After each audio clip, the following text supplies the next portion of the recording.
Bhojpuri industry की खूबसूरत अभिनेत्री आम्रपाली दुबे की एक और धमाकेदार फिल्म का ट्रेलर रिलीज होने जा रहा है। आम्रपाली दुबे की आने वाली अपकमिंग फिल्म का नाम है घूंघट वाली सुपरस्टार।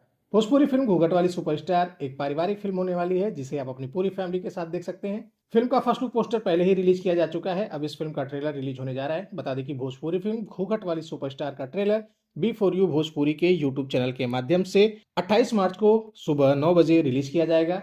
आपको बता दें कि इस फिल्म के निर्माता हैं संदीप सिंह व इश्तियाक शेख बंटी। वहीं इस फिल्म के निर्देशन का जिम्मा संभाला है इश्तियाक शेख बंटी ने। फिल्म का फर्स्ट लुक पोस्टर पहले ही रिलीज किया जा चुका है और अब इस फिल्म का ट्रेलर रिलीज होने जा रहा है। आप सभी को अमरपाली दुबे की आने वाली इस फिल्म का कितना इंतजार है, या इस फिल्म के बारे में आप क्या कहना चाहेंगे? कमेंट बॉक्स खुला है, वहां अपनी राय लिखकर जरूर बताइएगा। वीडियो अच्छी लगी हो तो वीडियो को लाइक करिएगा, अपने दोस्तों के साथ शेयर करिएगा।